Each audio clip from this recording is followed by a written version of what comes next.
ਆਂਦੇ ਜਾਂਦੇ ਚੰਡਾ ਪੈ ਰਹੀਆਂ ਨੇ ਜਨਾਬ ਇੰਡੀਆ ਨੂੰ।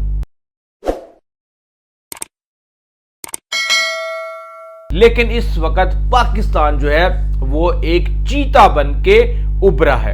मैं भी आपको बताता हूं कि ईरान ने क्या खोया और इसराइल ने क्या खोया, लेकिन पाकिस्तान ने क्या पाया ये आपको बताना बहुत जरूरी है। हुआ ये कि जनाब अमेरिका बहादुर जो है वो भारत की रोजाना में खाम में बेइज्जती कर रहे हैं। तकरीबन ऐसे ही बेइज्जती कर रहे हैं जैसे गौरव आर्या जो है हर रोज पाकिस्तान की अपने व्लॉग में करने की कोशिश करता है। अब आंदे जांदे चंडा पै रही ने जनाब इंडिया नू, और उसके साथ ही हम ये देख रहे हैं कि पाकिस्तान का जो आर्मी चीफ है वो दुनिया का वाहिद आर्मी चीफ बन जाता है तारीख के अंदर, जिसको व्हाइट हाउस में एज ए स्टेट गेस्ट मदऊ किया गया। और उसके साथ हम ये देख रहे हैं कि चीन अमेरिका से बात करना चाहता है, लेकिन अमेरिका चीन से बात नहीं करना चाहता। तो फिर दोनों ने जब बात करनी है तो किसके थ्रू बात हो सकती है? ईरान के थ्रू कभी भी नहीं हो सकती, क्योंकि अमेरिका खुद ईरान के साथ बात नहीं करना चाहता। तो फिर वो बचता कौन है? पाकिस्तान। इसके साथ ही इंडिया चीन के साथ बात नहीं करना चाहता। तो चीन, बात यह है कि इस वक्त इंडिया को तो ऐसे लपाटे पड़ रहे हैं कि आप इसका तसव्वुर भी नहीं कर सकते। अब इंडिया ईरान से बात कर सकता है। इस जंग के अंदर जिस तरीके से दोगली पॉलिसी अपनाई, और 10 दिन के बाद मोदी ने ईरानी सदर को फोन करके अपना मुंह काला किया, और सिर्फ इंटरनल प्रेशर के ऊपर कि तुम्हारी पॉलिसी सही नहीं है, ट्रंप तुम्हें आते जाते जूते मार रहा है, तुम भी थोड़ी सी शर्म हया का मुजाहरा करो। लेकिन उसका कोई फायदा नहीं हुआ, और अब ईरान भारत पर कभी भी यकीन करने वाला नहीं है।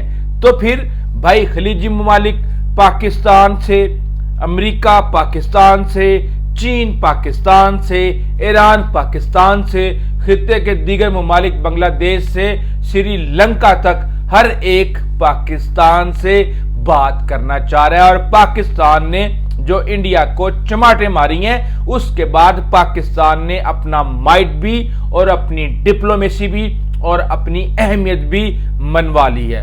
अब सवाल ये पैदा होता है कि इसराइल को क्या मिला? इसराइल को तो कुछ मिला हो या ना मिला हो, नेतन्याहू को इलेक्शन जरूर मिल गया है। और कहा यह जा रहा है कि जनाब इन्होंने तो तबाह बर्बाद कर दी, इनकी जो जोहरी सलाहियतें थी और बिल्कुल उड़ा के रख दिया। और इस वक्त में अगर आपको ये जोहरी जो मुकाम है उसका ये आप मैक्सर का इमेज देखें, जिसके मुताबिक 3 और 3 ये इम्पैक्ट क्रिएटर्स जो हैं सैटेलाइट ने दिखाए हैं, और साथ में कुछ रंग भी दिखा दिया है कि जनाब ये देखें पहाड़ों का रंग तब्दील हो गया है। इसके बाद जनाब ये खबरें आपको कुछ दिनों में कंफर्म हो जाएंगी, लेकिन ईरान ने इस हवाले से कोई बात नहीं की।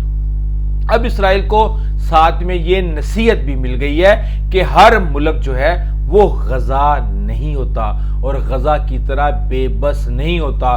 तुम जितना मर्जी असला इकट्ठा कर लो, एक दिन वो खत्म होना ही होना है। और ईरान ने ये साबित कर दिया कि वो बेबस था, उसके पास एयरफोर्स नहीं थी, उसका डिफेंस सिस्टम तबाह हो चुका था, उसके मेन जो मिलिट्री कमांडर्स थे वो शहीद हो चुके थे।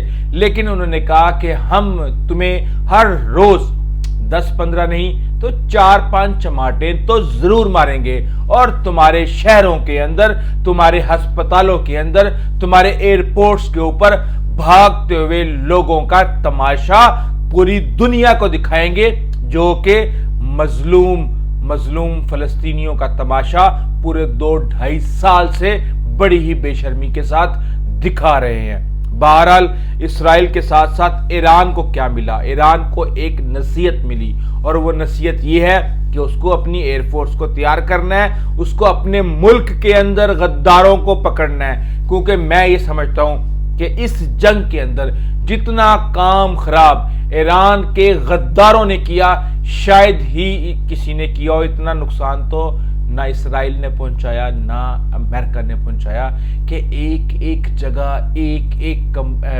अपार्टमेंट, एक फ्लैट की मुखबरी اسرائیل کے پاس تھی اور انتہائی پریسائز اٹیکس کیے گئے۔ اب ایران کو اپنی معیشت کو بہتر کرنا ہے اور اپنے کنونشنل ڈیفنس کو بہتر کرنا ہے، کیونکہ لگتا ایسے ہے کہ نیوکلیئر بنانے کی جستجو میں اس نے اپنا کنونشنل جو ویپنز اور جو اپنی طاقت تھی اس کو مکمل طور پہ ویک کر لیا۔ بہرحال ابھی بھی ایران نے بڑی ہی ہمت کے ساتھ مقابلہ کیا ہے امریکہ کا، اسرائیل کا، یورپ کا اور تمام طاقتوں کا، جو کہ مسلسل اسرائیل کو سپورٹ کر رہے تھے۔ اور یہاں پہ امام خمینی رشیا سے یہ کہہ رہے تھے کہ بھائی کھل کے آؤ ہماری مدد کے لیے، اب نہیں آؤ گے تو کب آؤ گے؟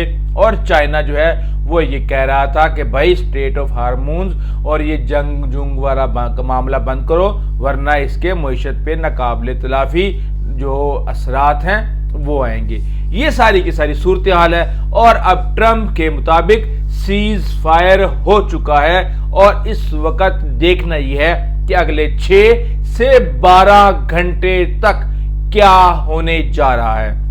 دونوں ایک دوسرے کے اوپر اٹیک کریں گے، جو ان کے مشنز کمپلیٹ نہیں ہوئے اس کو کمپلیٹ کریں گے، اور بہت زیادہ ایک دوسرے کے اوپر بمباری نظر آئے گی، اور پھر ہم یہ دیکھیں گے کہ 12 نہیں تو 15 یا 24 گھنٹے کے اندر اندر دونوں کی صلح ہو جائے گی۔ اور اگر یہ سیز فائر نہ ہوا تو پھر اللہ تعالیٰ خلیج کے اوپر اپنی رحمت رکھے، اور جو حالات اس وقت خطے کے اندر ہونے جا رہے ہیں اس کے بارے میں آپ سوچ بھی نہیں سکتے، اس کا آپ تصور بھی نہیں کر سکتے کہ پورے کا پورا مشرق وسطیٰ اس میں جل جائے گا، اور دونوں طرف مسلمان ہوں گے، دماغ کوئی اور ہوگا، شاطر کوئی اور ہوگا۔ ہمیں اپنے آپ کو ان سازشوں سے بچانا ہے۔ ابھی تک کے لیے اتنا ہی، آئندہ تک لے جا دیجیے، اور اگر آپ نے ابھی تک اس چینل کو سبسکرائب نہیں کیا تو ضرور کیجیے گا، کمنٹ ضرور کیجیے گا۔ Until the next time, اللہ حافظ۔